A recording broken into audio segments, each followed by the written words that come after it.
In the year 3078, Earth had changed. The sky was no longer blue, and the cities were surrounded by giant junkyards. Massive fields filled with broken machines, old spaceships, and alien trash. Earth had become the galaxy's dumping ground. Max lived in Junk Zone 47, one of the largest scrap fields in the northern zone. He was only 19, skinny but smart, and worked as a scavenger.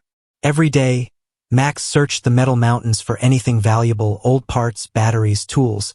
He sold them in the black market to survive. One evening, the sky above the junkyard turned red. A strange light flickered in the clouds. Max looked up and saw something falling fast. It wasn't a meteor. It was a capsule, metallic, round, and glowing blue. Boom! The ground shook as the capsule crashed into the far corner of the junkyard. Max's heart raced. "That's not normal trash," he whispered to himself. Grabbing his scanner and flashlight, he ran toward the crash site. The air smelled like burned metal. Sparks flew from broken wires as he climbed over piles of scrap. When he reached the crash site, he stopped. His eyes widened. The capsule was half buried in the ground, steaming. It was about the size of a small car, with strange alien symbols glowing faintly on its surface. It looked old, damaged, but not dead. He slowly walked closer. The scanner beeped fast.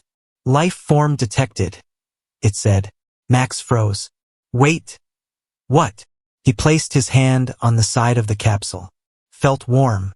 There was a small window on one side, covered in dust and cracks. Max wiped it with his sleeve. Late at night inside, the sky was dark and silent over the small town. Inside was a girl. Most people were sleeping in their warm beds. Her skin was pale blue. Two bright lights her hair white like snow. The lights were moving fast, torn at the shoulder, too fast to be airplanes, and she wasn't moving. People who were still awake looked out their windows, her eyes opened, confused, glowing, and a little scared.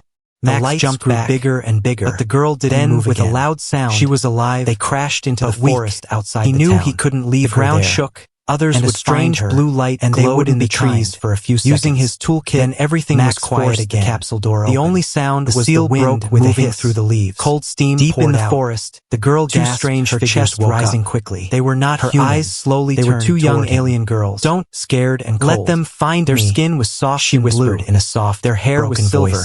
Then she fainted. Big eyes were full of worry. Max didn't understand. They did not have any clothes or anything. Why was she in a capsule? The only thing they had was each other. He lifted her carefully. The older alien girl, she was light, almost too light. "Are you okay?" Carried her back to his workshop. She asked her younger sister. He looked around nervously. Lyra nodded. The junkyard was quiet, but she was shivering. But something in the air had changed. They did not know where they were. He reached his small shelter, broken into hidden place under a broken cargo ship. Zara remembered placed the girl running far away from danger and checked her condition. She remembered fire and explosions, but her body glowed faintly was not safe anymore. Suddenly, she held her sister's hand from the scanner. The two girls started to walk through the cold, searching for lost cargo. Every sound made them jump. X9 Beta. They saw strange animals and heard voices in the distance. Someone was scared the humans would find them. He turned off her scanner quickly. Back on their planet, they learned that humans could be dangerous. He noticed a small metal tag on the side. Was full of discarded unit. The girls tried to hide behind the trees. Experimental. They found some leaves and covered themselves. Max whispered, but they were still cold and hungry. Like their stomachs hurt, but she didn't look began dangerous. To cry quietly. She looked scared. "Don't cry," and fragile. Zara whispered. Suddenly, "We have to be strong." Sirens began to echo someone in the distance. Help us. Max but who would help two lost aliens? Red lights in the town flashed. People started talking about the lights. "They're here already." "A meteor," he whispered. Others thought it was a UFO. For her. Two young boys stirred in her sleep. Sam and his friend Jack. Her hand twitched again. The story from their parents. Lights around her body glowed brighter. He always loved adventure stories. As his metal tools he wanted to see what fell from the sky. Just early the next morning, "She's not normal." Sam took his backpack and sneaked out of the house. He walked quietly to the forest. Either. Outside, looking for the ship got closer. The ground was still burned from the alien girl began to whisper broken in her sleep. As he walked deeper, Sam heard soft voices. Max took a deep breath. He stopped and listened. He had a choice to make. The voices were strange. Run and save himself. High and soft. Or protect like music strange from another world. From a world that Sam had already thrown closer, her away. Hiding behind he looked at her one more time. He saw the two alien girls. "I don't know who you sitting under a big tree." Quietly. They looked lost. "But I think you deserve a second chance." Sam's heart started to beat faster. As he locked the workshop doors, he wanted to run away all signals. But something made him stay. Max knew this was just the beginning. The girls did not look dangerous. Something big had landed in Junk Zone, maybe more scared than he was. And the universe was already Zara hugged Lyra and tried to make her feel better. He saw their blue skin and silver hair. He thought about all the stories he heard about monsters, but these girls did not look like monsters at all. Sam took a deep breath and stepped out from behind the bush. The girls saw him and gasped. They tried to hide, but there was nowhere to go. "It's okay," Sam said. He raised his hands to show he had no weapon. "I'm not going to hurt you." Zara looked at Lyra, then at Sam. She was afraid, but something in Sam's voice made her feel a little safe. "Do you need help?" Sam asked, taking a small step closer. The girls looked at each other. They didn't understand every word, but they understood the meaning. They nodded slowly. Sam reached into his backpack and pulled out a chocolate bar. He broke it in half and gave it to the girls. Lyra took a small bite, her eyes wide with surprise. She had never tasted anything like it. "My name is Sam," he said, pointing to himself. He pointed at the girls, hoping they would tell him their names. "I'm Zara," said the older girl quietly. "This is Lyra." Sam smiled. "Nice to meet you." For the first time, Zara and Lyra felt a little hope. Maybe this human was different. Maybe he really wanted to help. But Sam knew he had to be careful. If other people found out, they might be afraid or even try to hurt the girls. He looked around, thinking of a place to hide them. "Come with me," Sam whispered. "I know a safe place." Zara and Lyra stood up, still holding each other's hands. They followed Sam deeper into the forest, away from danger and maybe toward a new beginning. But in the shadows, someone else was watching. The secret of the two alien girls was not safe for long. At sunrise, the whole town was buzzing with news. People spoke in whispers about the lights, the shaking ground, and the strange crash in the woods. But while most people stayed far away, Sam was already guiding his new friends, Zara and Lyra, through a hidden path behind old trees and fallen logs. Sam's heart pounded. He knew he was doing something dangerous, but he couldn't leave the girls alone. He led them quietly, careful not to make noise. Birds chirped above them, and a cool breeze brushed against their faces. At the edge of the forest stood Sam's secret place, a small, dusty treehouse. It was old and creaked in the wind, but nobody ever came there. It was perfect for hiding. Sam looked at Zara and Lyra. "This is safe," he said softly. The girls climbed up, looking nervous but trusting him. Inside, the treehouse was full of old memories. Broken toys, a dusty flashlight, and old blankets. Sam spread a blanket on the floor for Zara and Lyra. They sat quietly, still holding hands. For a long moment, nobody spoke. Lyra looked out the small window, afraid that someone would find them. Zara tried to be brave for her little sister, but inside she was worried, too. Sam wanted to help, but he didn't know what to do next. He wished he could talk to them better, but their English was not good. Still, Sam tried. He pointed to himself. "Sam." He pointed at the older girl. "Zara." Then the younger. "Lyra." He smiled, hoping they felt welcome. Slowly, Zara smiled back. Suddenly, a sound broke the quiet. Someone was coming. The girls froze. Footsteps crunched on dry leaves below the treehouse. It was Sam's younger sister, Mia. She was curious and always followed Sam. Now she was standing below, looking up. "Sam, are you up there?" Mia called. She started to climb the ladder. Sam panicked. He whispered, "Hide! Quick!" Zara and Lyra crouched behind a box. Mia poked her head inside the treehouse. She saw Sam and looked around. "What are you doing here so early?" she asked. Sam tried to act normal. "Just cleaning up," he said. But Mia's eyes were sharp. She noticed something moving behind the box. Suddenly, she saw Zara and Lyra. Her eyes grew wide. She opened her mouth, ready to scream. Sam quickly covered her mouth. "Mia, wait. Don't be scared," he whispered. "They're not bad. They're lost. Please don't tell anyone." Mia looked at the girls, really looked at them. She saw their fear and how small they seemed. She nodded slowly. Sam took his hand away. "Are they aliens?" Mia whispered. Sam nodded. "Yes, but they need help. Promise me you won't tell." Mia looked at Zara and Lyra. The girls' big, sad eyes made her feel sorry for them. "I promise," she whispered. Zara tried to say thank you, but her voice was shaky. Thank you. Mia smiled and took off her jacket. She handed it to Lyra, who hugged it tight, feeling warm for the first time since the crash. Just then, from the window, they saw flashing blue and red lights moving through the town. Police cars were driving around, looking for something or someone. Mia's face turned serious. They're searching for you, she whispered. Sam looked out the window. He knew he had to protect Zara and Lyra, no matter what. We'll keep you safe, he promised. But outside, the danger was growing. The police were getting closer. People were talking. Whispers about monsters in the woods spread quickly. In the little treehouse, four new friends sat together, hearts racing. They didn't know what would happen next, but for now they had each other. Suddenly, from outside, a loud knock came from the main house. A deep voice called out, "Police! Open the door!"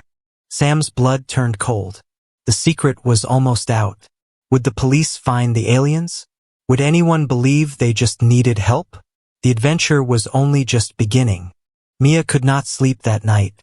Even after going home, she kept thinking about the two blue-skinned girls hiding in the treehouse. She watched the police lights flash outside her window and listened to her parents talk in worried voices downstairs. The whole town was afraid of something strange and new. But Mia was not afraid anymore. She was curious. She wanted to know the truth. Very early the next morning, before the sun even rose, Mia tiptoed out of her bed. The house was silent. She grabbed some bread and her favorite storybook, and she sneaked quietly through the back door. In her heart, she hoped the alien girls were still in the treehouse. She wanted to help. As Mia walked across the cold grass, she saw a shadow move between the trees.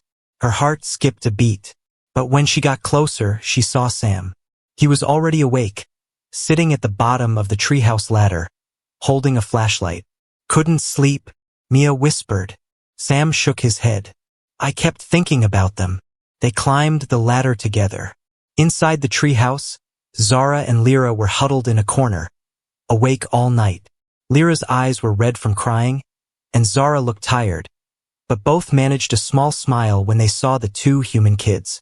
Mia gave Lyra her storybook. You can look at the pictures, she said softly. Lyra opened the book and smiled at the colorful pictures of a princess in a faraway land. For a moment, she forgot her fear. Sam handed them more bread. Eat. You need your energy. Suddenly, a twig snapped outside the treehouse. Everybody froze. Sam peered out the window. In the brightening morning light, he saw someone he did not expect. Jack, his best friend, was wandering nearby with a camera, searching for the monsters from space. Sam's heart raced. If Jack found the aliens, he would tell everyone. The girls would not be safe. Mia had an idea. We need to tell him the truth before he finds them.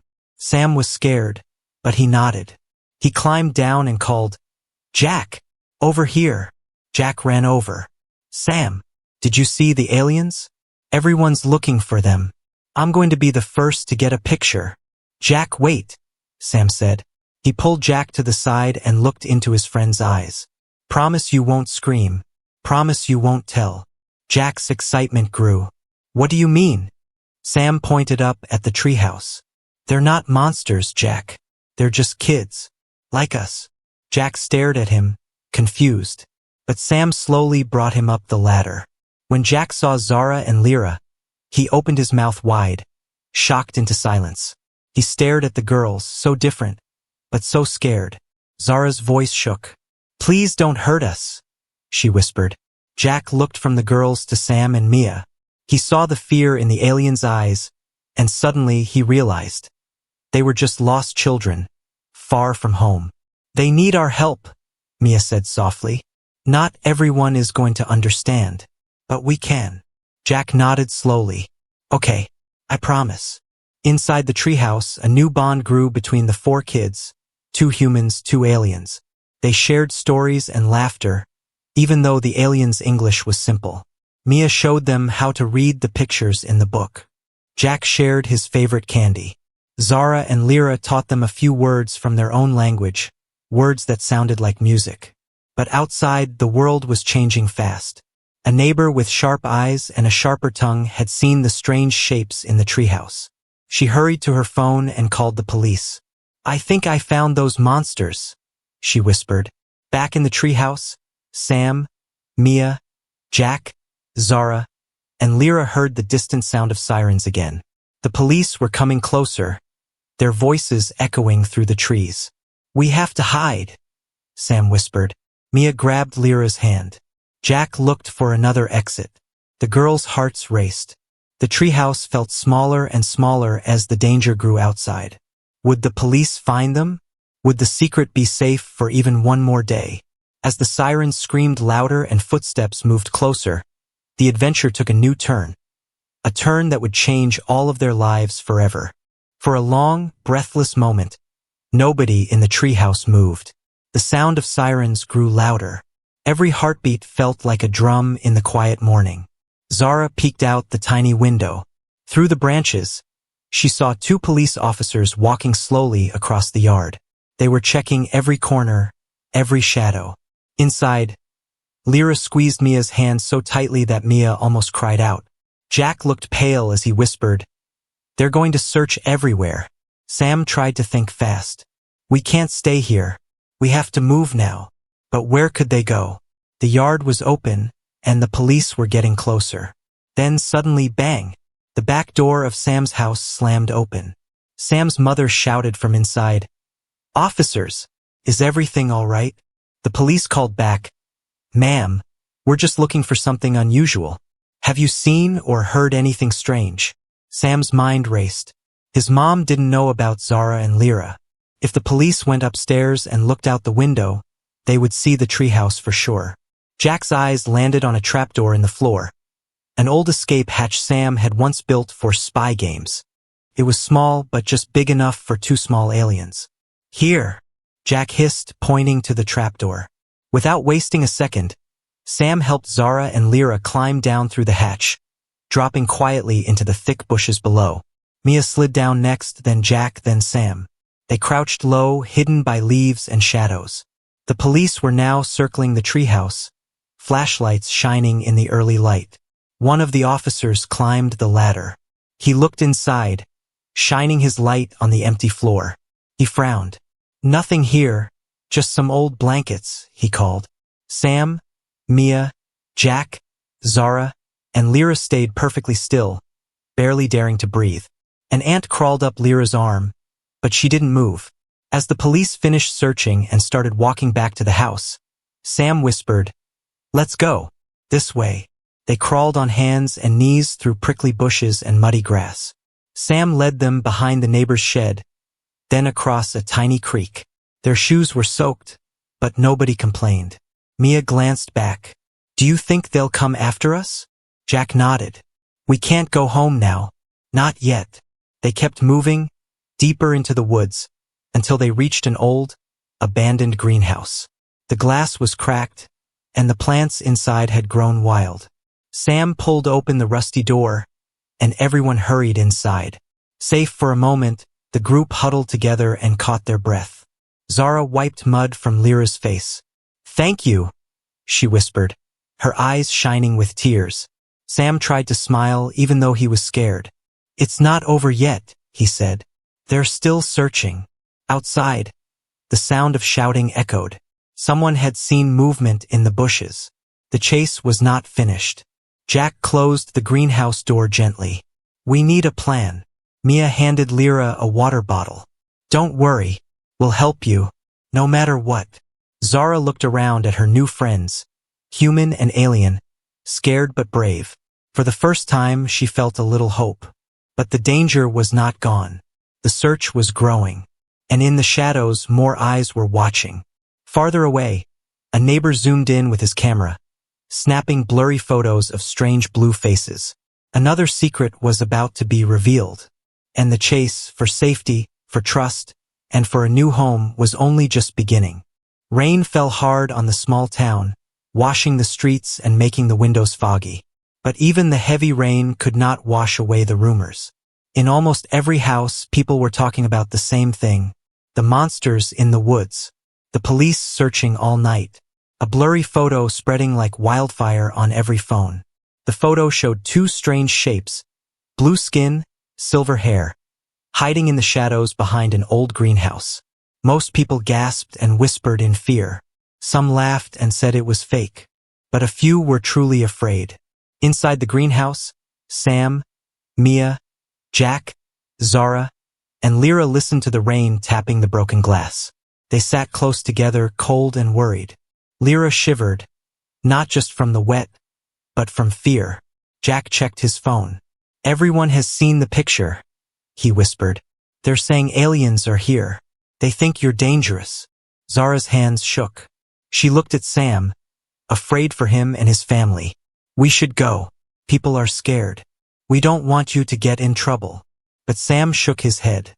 "No, we're your friends. Friends don't run away from each other." Mia gave Lyra her last piece of chocolate, trying to make her smile. "It's not your fault. People just need to know the truth."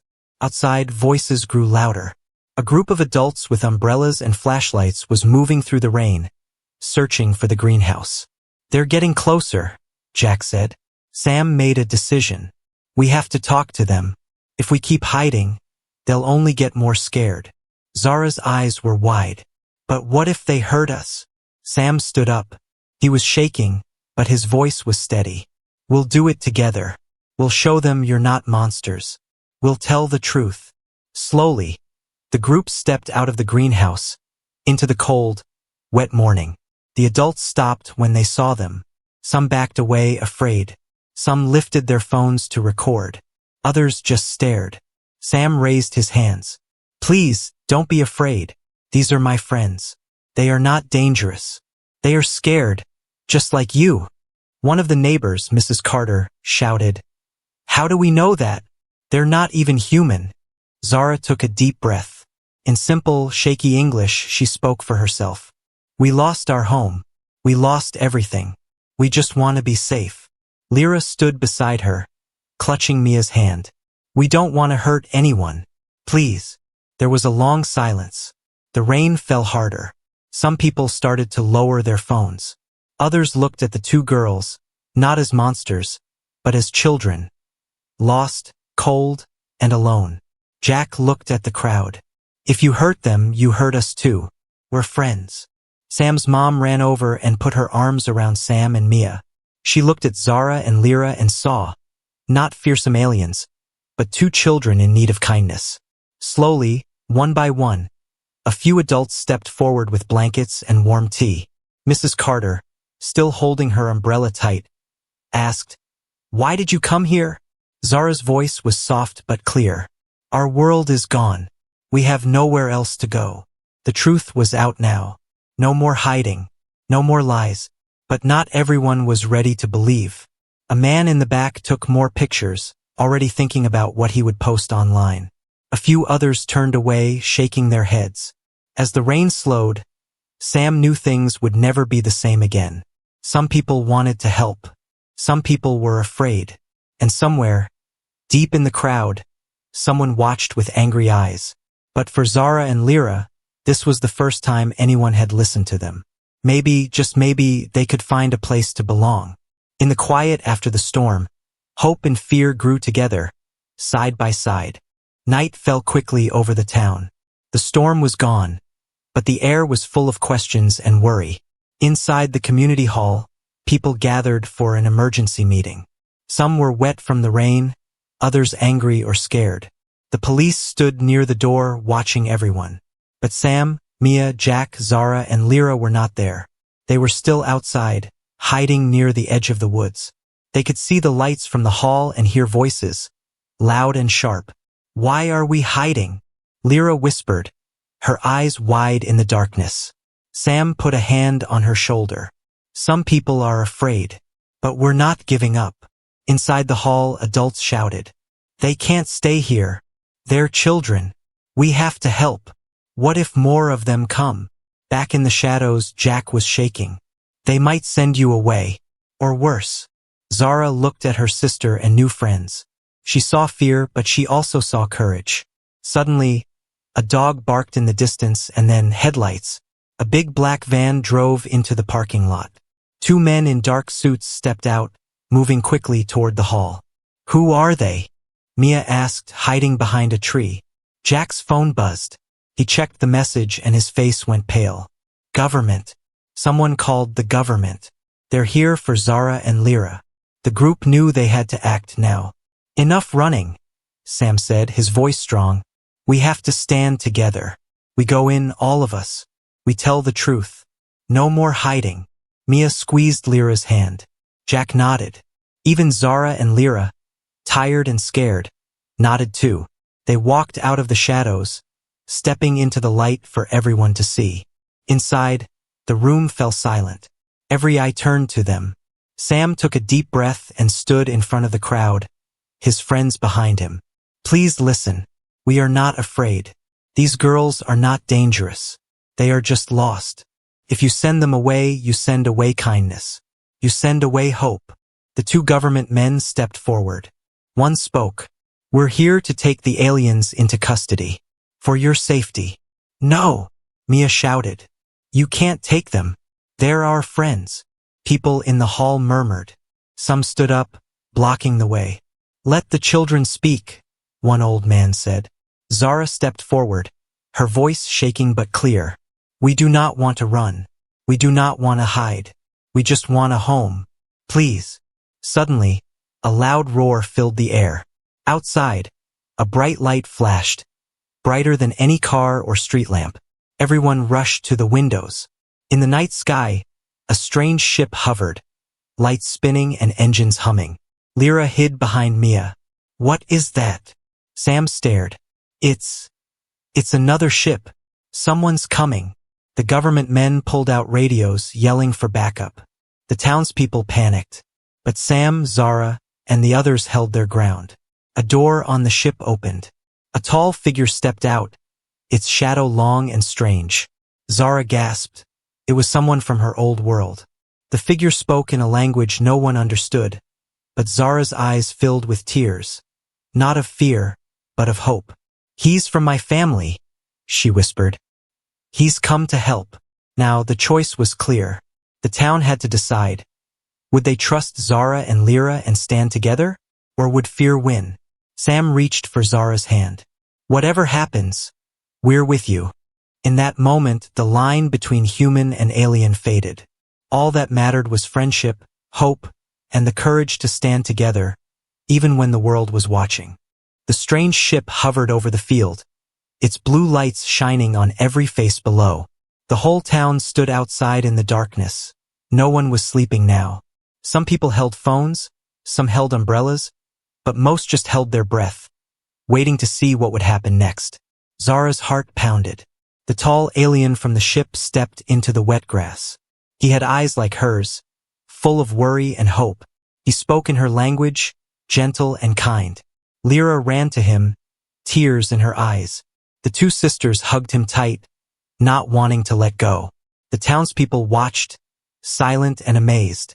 The government men waited with their hands on their radios, not sure what to do. Sam, Mia, and Jack stood right beside Zara, showing the world that they were not afraid. The tall alien spoke softly to the crowd. No one understood his words, but everyone could feel his meaning. "We are not here to hurt you.